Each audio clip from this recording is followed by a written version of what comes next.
Welcome to the Latchkey Tales, Book 1, Yuki O'Malley and the Belfair, a tale of Victorian horror, written and performed for podcast by M.J. Hahn.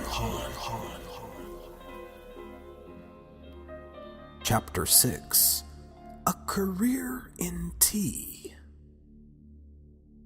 June 22nd, 2008. At just after 4 in the morning, the Belfair's iron gate clanked open, disturbing the otherwise serene repose of the sleepy neighborhood. Yuki stirred awake, finding herself somehow back in her own bed. The dim memories of her trip to the North Wing, as well as the breaking urn and the resulting whirling ash cloud, had retreated to the dark corners of her mind, where they remained lurking in the shadows. Had it all been just a dream? Yuki's brain was too foggy to work it out. More commotion from outside on the street below caught her attention. She rolled over and noticed, first, that it was still dark out, and second, that all her windows were wide open. Voices from the street below were drifting in, and oddly enough, she recognized them. Oh, look at this, blocking the driveway. Don't they know they're not supposed to park here? Rosie von Bruin shouted. That's right, they're not supposed to park there. Daisy echoed. Yuki looked out of her window and saw the neon-bright pink and yellow sisters jog-walking down the hill. They ambled around the purple van which was backed into the Belfair's driveway and blocking the sidewalk. Printed across the van in large flowery letters, Yuki could read, Lilac Acres Wellness Home for Seniors. When the sisters were out of sight, she could hear echoing voices rising from the tunnel beyond the iron gate below. Be careful with them. This batch is rather delicate. Oh, yes, of course. Nothing but the 5-star treatment. From her vantage point, Yuki watched as a shadowy figure opened the van's rear doors and lowered a ramp, while another wheeled 3 blanketed figures inside, one after the other. The 2 men worked quickly in the shadows, but it was too dark to see any faces. Once they made sure the wheelchairs were secured firmly into place, the ramp was raised and the rear doors slammed shut. Then one of the men waved to the other and disappeared into the driver's side door. It was at this point that Yuki felt a sudden chill in the air. She peered down the row of windows, and with a jolt of adrenaline, she realized that she was not alone. In the center of the bay window, staring down at the street, was a pale teenage girl with bright blue hair who was grumbling under her breath. Well, actually, she hadn't breathed in decades. And to say that she was pale may have been an understatement. Transparent might be a more accurate description. She sort of shimmered in the room's weak light. Yuki blinked, suddenly wondering if she was still asleep. Then she felt the all-too-familiar twist of nausea in the pit of her stomach. The girl was still standing there, looking down at the street. She had her hands on her hips and tapped the floor impatiently with one of her giant combat boots. The chill gradually worked its way through Yuki. Her teeth began to chatter, yet the girl still didn't seem to notice her. It was like standing in front of an open freezer. Outside, the van started up, and the blue-haired girl perked up at once. She shot forward in a blur, but bounced off of the open window and fell back to the floor. With a growl, she shimmered to her feet and pounded the open air inside the window frame. Nice going, Bleeberman. Way to get yourself locked up and snarl the hill for a freaking eternity. Yuki couldn't help noticing that even though the windows were wide open, the girl's transparent fists couldn't pass through. She slowly backed away towards her bed, realizing that she had no clue how to handle an uninvited semi-hostile house ghost at 4 in the morning. But she didn't have to wait very long. As the van rode off in the distance, Yuki's guest fell silent. The blue-haired girl sighed heavily, hung her head, and promptly vanished. All the windows in Yuki's bedroom fell shut simultaneously with a loud crash. As the air warmed and the knot in Yuki's stomach loosened, she lay back on her bed, a little unfazed by the supernatural proceedings. A thought occurred to her as she slowly drifted back to sleep. Naturally, my family's house would be a haunted house.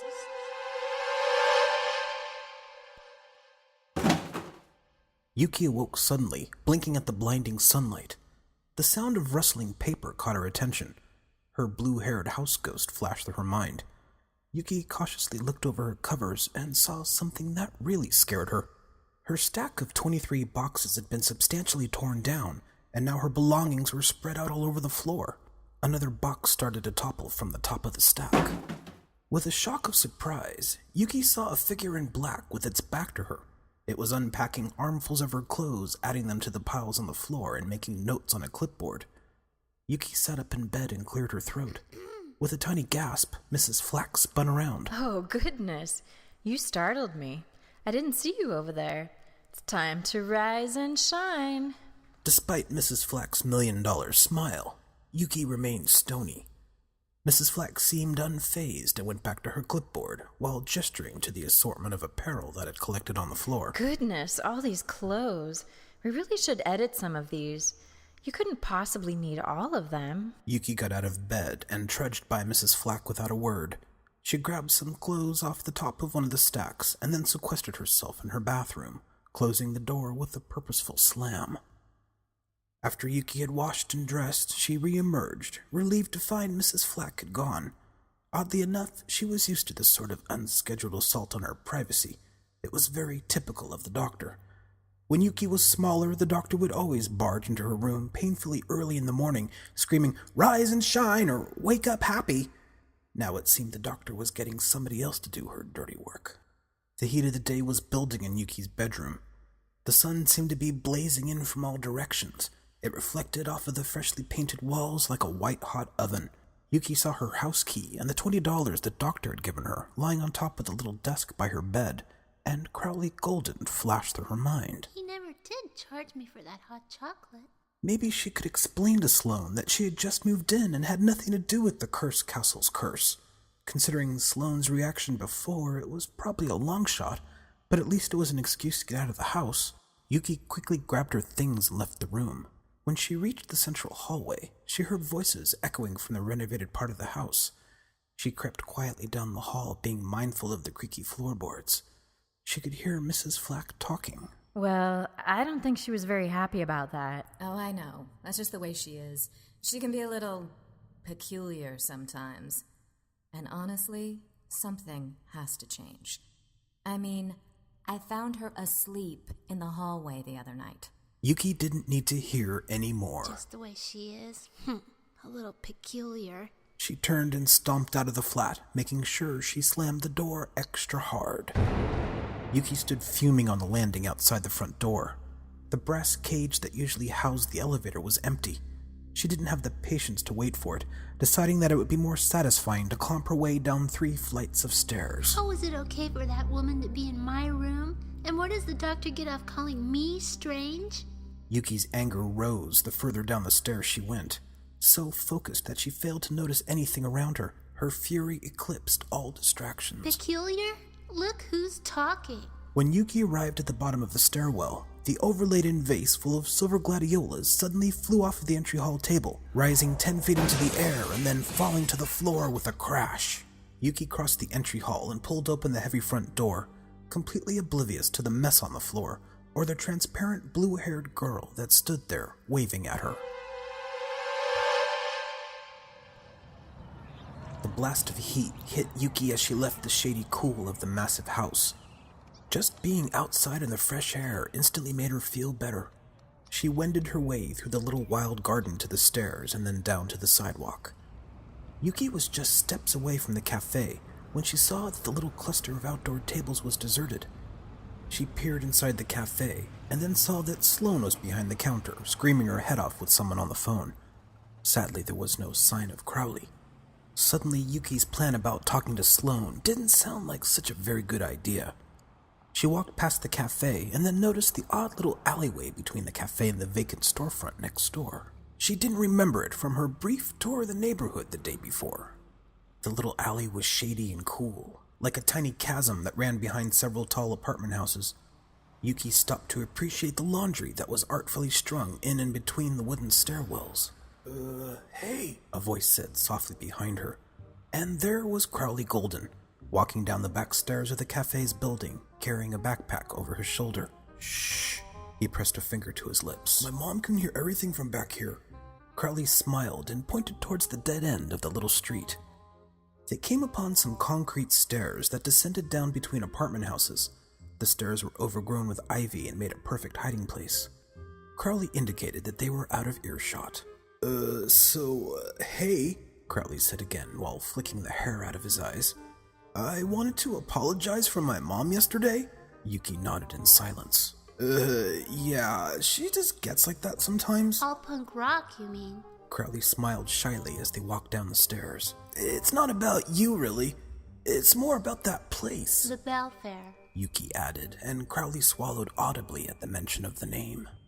The ivy-covered stairwell led down to another quiet side street. A few steps later, the tiniest tremor of anger flared up in Yuki as she remembered Mrs. Flack rummaging around in her room earlier. Crowley looked at her as her jaw clenched. So, how are you doing? You look a little crazed. Yuki twisted her lips. Oh, I don't know. Just getting used to things, I guess. Still, though, isn't it a little odd to wake up and find a stranger in your room going through your stuff? What?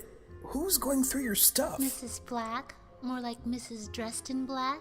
Yuki noticed Crowley's shocked expression. Whoa, no wonder you're freaked. I know I'd be if I woke up with Mrs. Flack in my face first thing in the morning. Yuki looked surprised. You know Mrs. Flack? Well, no, not really. Nobody in the neighborhood talks to her too much. She seems a little high-strung. I see her going to the dry cleaners across the street a lot. Yuki nodded, clearly wanting to change the subject. So where are you off to? She motioned to Crowley's backpack. Well, I'm supposed to be going over to my dad's, but he's gonna be late, so I just took off rather than listen to another one of my mom's finest tirades. Yuki laughed, finding some comfort in the thought that Sloane's temper wasn't specific to just her. After walking a few blocks, though, their conversation seemed to have stalled. Then the sudden clang of a passing cable car broke the potentially awkward silence. Yuki read the street sign, Mason Street. There was more traffic here, as well as a number of petite Asian grandmas carrying shopping bags. Yuki glanced up and noticed that the streetlights looked like Chinese lanterns with dragons coiled around them. They had arrived in Chinatown. The abrupt crush of pedestrians forced them to walk single file along the sidewalk. Yuki struggled to take everything in. There were little stores packed side by side along the busy street with every conceivable thing on display. Tourist shops where every trinket and t-shirt had San Francisco printed on it. Strange herbal shops with a variety of oddly shaped roots hanging in the windows. And butcher shops displaying a virtual tabernacle of glistening roast duck. If Yuki stopped at all, trying to look at anything in particular, the flow of foot traffic would overtake her and swarm around her. She noticed she had fallen behind and skipped ahead to catch up to Crowley. The sun was beating down on them, and the constant crush of people had begun to weigh on Yuki. Then Crowley turned down a side street, and she was relieved to see that it was considerably less congested and mercifully shady. Crowley, it seemed, had a talent for side streets. He stopped and gestured to a small, slightly shabby restaurant whose faded sign read, The Ocean Pearl. So, I've got some time to kill. Do you want to get something to eat? Yuki looked dubiously at the little place, but realized she was starving, so she checked her better judgment and went inside with Crowley. Even though the interior was modest, the smell of delicious cooking filled Yuki's nose and her stomach growled with approval. They sat at one of the small tables, and a friendly-looking man greeted Crowley like an old friend and smiled at Yuki. Crowley answered the man in Mandarin as he tucked the hair in his eyes behind an ear. The man turned and disappeared into the kitchen. Crowley dropped his backpack on the table with a thud. They don't exactly have menus, so I just ordered my usual. I hope you're hungry. A short time later, a pot of tea and a heaping plate of combo fried rice arrived. Crowley spooned massive portions onto their plates and brought the topic of conversation back to the Curse Castle. So, what's it like? On the inside, I mean, he managed to ask between shoveling heaps of fried rice into his mouth. Yuki shrugged. Big, dirty, a little spooky, I guess. They're redoing the upstairs where we live. I really haven't seen the rest. Interesting. Crowley nodded as he lowered his chopsticks. He reached down to his backpack and unzipped it. He pulled a few books out and stacked them on the table while he continued to look through his things. Yuki saw that it was the same book that she had seen before, the Spectral Encyclopedia. The idea occurred to her that perhaps they had more in common than she had anticipated. Crowley returned from his backpack's depths, holding a purple folder with Oddfellows stamped across it. So, I was looking through some of my mom's old stuff when I found this. Crowley leaned over and showed Yuki the file. This is what she was freaking out about yesterday. Yuki thumbed through the folder, unsure what Crowley was showing her. Then she saw the photo paperclipped to the inside cover. 4 girls, arm in arm, each making their finest punk rock sneer for the camera. The girl in the leather jacket with the short bleached white hair looked familiar. Then Yuki realized it was Sloane, Crowley's mother. Next to her was a curly redhead and a cross-eyed girl with a black mohawk. A yellow post-it covered the face of the 4th girl. Belfair. Bleeberman Makeover, December 9th, 1984, 10 p.m. Yuki lifted the post-it and suppressed a gasp. Staring back at her was the blue-haired girl from earlier that morning, the house ghost. Crowley nodded upon noting Yuki's intent expression. Oh yeah, that's Tina. She was my mom's best friend. She disappeared after her appointment at the Belfair 25 years ago. Mom tried to press charges, but, well, she had her own problems back then, and nobody would listen to her. As Yuki sat wondering if she ought to confess the fact that she could tell Crowley exactly where Tina was, his phone rang. He fished it out of his jeans pocket and then scowled at the caller ID. Speak of the devil, she must have finally noticed that I escaped. He pushed the ignore button with a certain satisfaction. Well, I'm as good as summoned. I guess we should head back. He gathered his books and returned the Oddfellows file into his backpack. Here, finish your tea. Crowley nudged over Yuki's cup. He drank his in one gulp, then studied the empty teacup and smiled. Whoa, check it out! Most auspicious. He showed Yuki the tea leaves that had stuck near the rim of his teacup. Yuki finished her tea and Crowley looked over and frowned. Yuki's tea leaves remained sulking at the bottom of her cup. Aw, sucks to be you. Crowley chuckled as he picked up his backpack until he saw that Yuki's brow had furrowed. Just kidding. Come on, let's go. Crowley counted out some money and left it on the table. When they left the Ocean Pearl, Yuki was surprised to feel a cool breeze blowing. The sun had traveled across the sky, now casting long, late-afternoon shadows. They navigated their way back home using Crowley's network of shortcuts and side streets. Crowley's phone had been ringing faithfully every few minutes now. Finally, he relented and answered. Sloane was nothing if not persistent. Crowley stepped away a little awkwardly as his mother laid into him on the phone. Yuki looked off in the distance, trying not to listen. The little alley was completely quiet. The shops that lined the street seemed different from the ones she had seen before. Nobody had anything out on display here, and the limited view inside the few shops which had their doors open looked dark and foreboding. Yuki could just make out Wong's Exotic Teas, painted in red flaking letters on the window of the darkest shop in the alley. When, to her surprise, Mrs. Flack suddenly emerged, carrying 2 large shopping bags. Yuki shrunk back against the wall. Luckily, Mrs. Flack turned and walked away in the opposite direction. Crowley appeared at Yuki's side and looked down the alley as Flack turned the corner in the distance. Well, at least we've seen her out in the daylight. What's she doing all the way down here? Anyway, we should get going. Dad finally showed up. If my folks are confined together for too long these days, my mom goes totally mental. And that's worse than all punk rock? Yeah. Way worse. On their way back, the opportunity for Yuki to mention Tina never quite seemed to present itself. Crowley's mood had darkened since his phone call. He walked much faster and kept his head down as if bracing for what lay ahead. A few side streets later, they were climbing the ivy-covered stairs at the end of Crowley's street. So this was fun, Yuki nodded, trying to control the sudden burning in her cheeks. She felt a wave of shyness wash over her.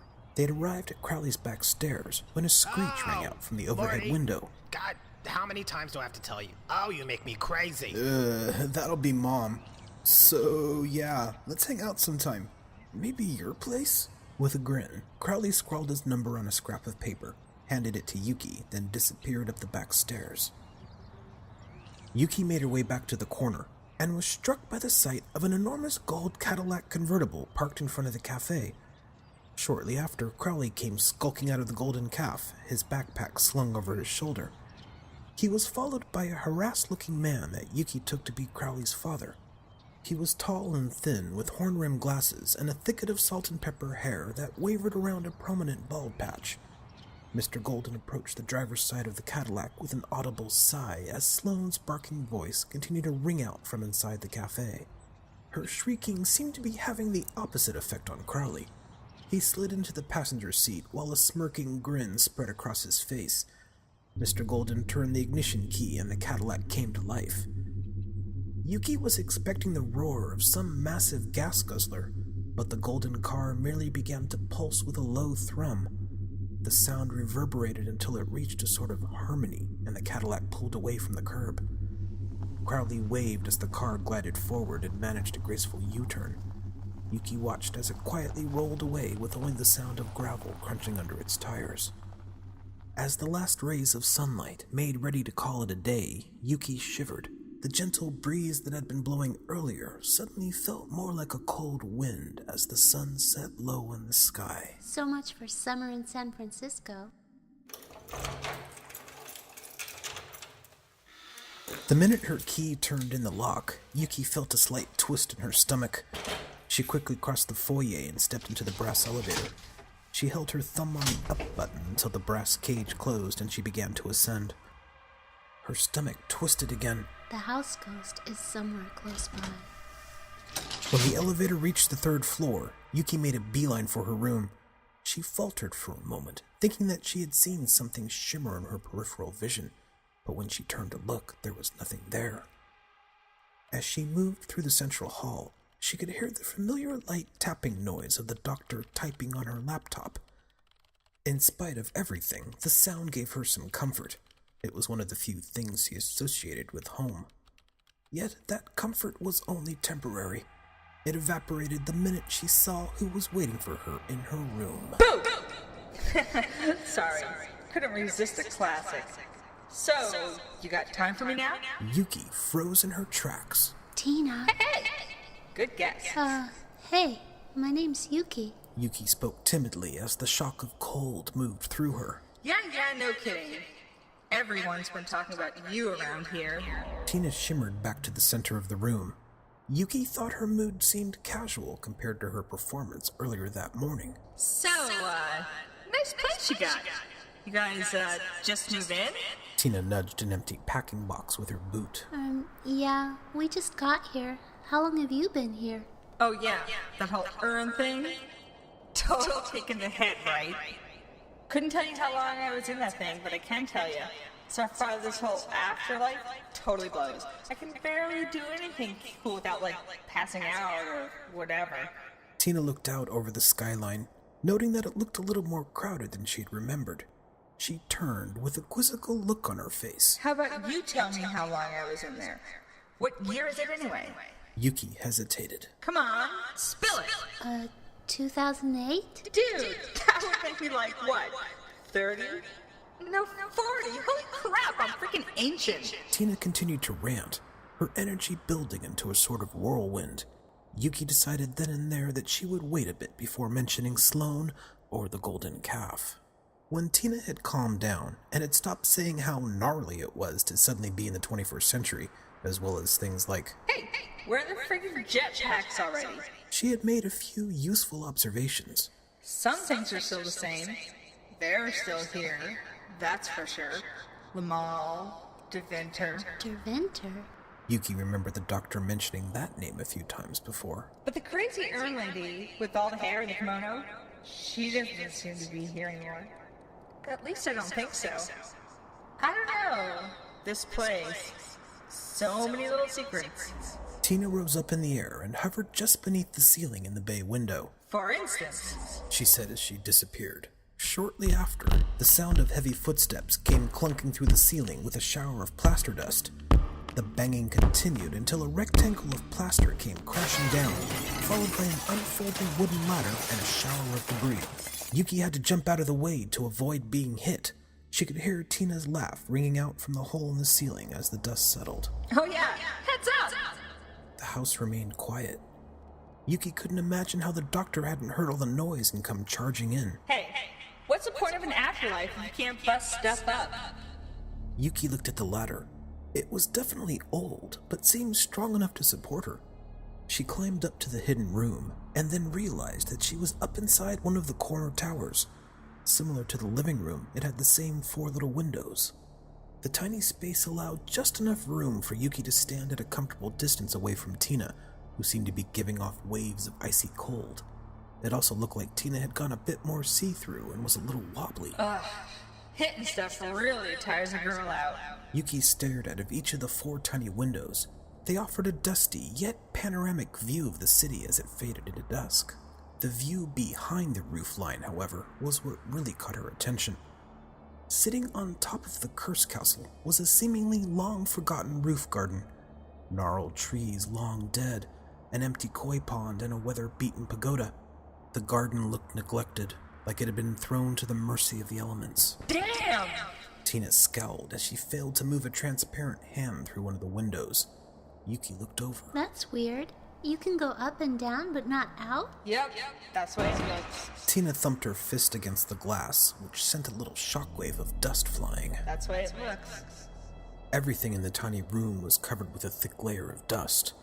There were shelves on the walls which held a few threadbare stuffed animals and porcelain-faced dolls. A small table covered with a drop cloth of cobwebs was set up with a miniature tea service. One space on the wall held a mass of children's drawings faded with age. Yuki looked closer and could see that they were all signed with the same name, written in English as well as Japanese. Amiko. Amiko? Like Ame, the doctor? Had this been her mother's room? It didn't seem very likely. Everything looked far too old for that to be possible. Tina hovered, idly whistling, looking from shelf to shelf. She gasped at the sight of a small picture frame. The photo within was pale and grainy, but still discernible. A tall man with piercing eyes and a straw boater hat was standing next to a petite Japanese woman and a small child, each dressed in Edwardian finery. They sat posed in front of a large domed building set on a picturesque lagoon. That's him! That's the Vinter. That's the one who snuffed me. That's the one who's after all of us. Yuki scrutinized the photo. She flipped the frame over and read the handwritten label on the back. Desmond, Iwanaga, and Amiko. Palace of Fine Arts, Panama Pacific Exposition, 1915. 1915? How old is this guy? It couldn't be him. Yeah, right. And there's no such thing as ghosts. He had a list. It had all the Holy Terror's names on it. Me, Sloane, Annie, Mags, yep, DeVinter, Kilgrave, working together. Totally. Death by makeover. She crashed her fist on the little table, sending the tea service scattering. Yuki remembered the photo from the Oddfellows file. But he didn't exactly kill them. He just turned them into some sort of human apple dolls.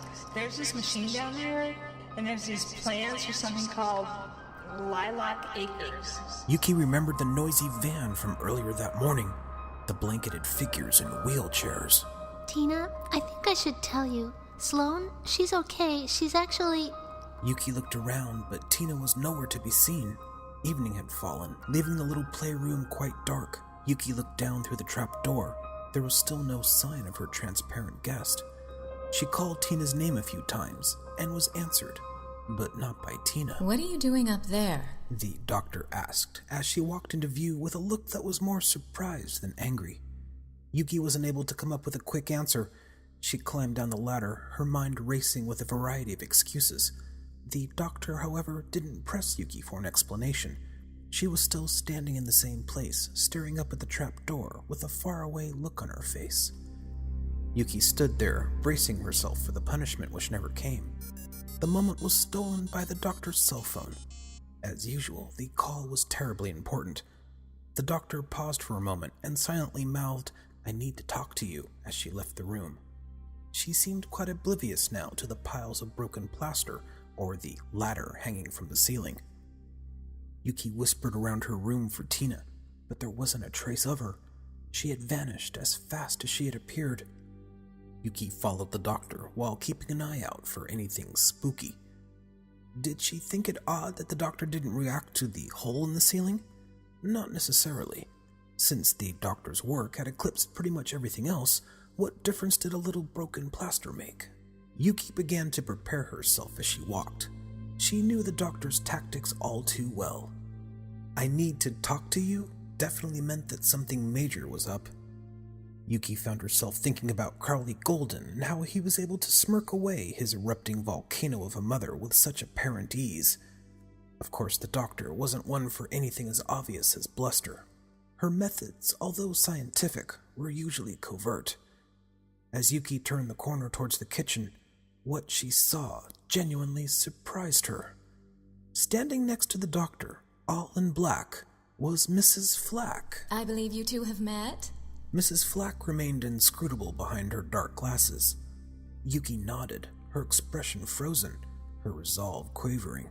She realized that the doctor had brought in Mrs. Flack as backup. Yuki remained silent, reading the doctor's face. The look of mock delight convinced her that her worst fears were certainly true. The doctor hesitated, as if choosing her words carefully. I've got so much work coming up, sweetie. And I was thinking that it might be fun for you to get to know Mrs. Flack, rather than spending all that time alone. Yuki narrowed her eyes.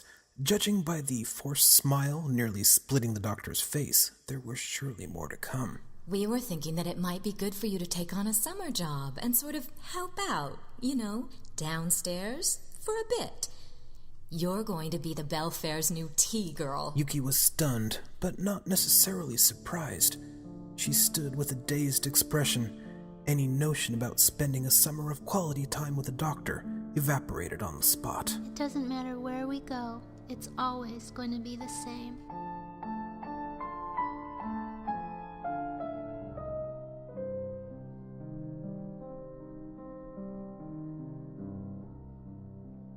And so, Chapter 6 comes to a close. Special thanks go to guest voices: Lisa Snare as Tina, Jennifer Viale as Mrs. Flack, Sally Clausen as the Doctor, and Leanne Parker as Yuki. Music on the program provided by freesound.org and incomptech.com. For more information, please check out the Latchkey Tales fan page on Facebook. Please stay tuned for Chapter 7.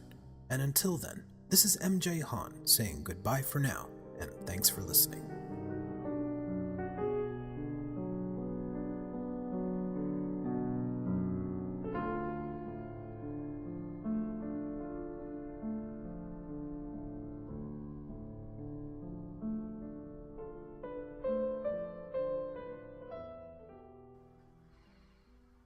Death by Makeover.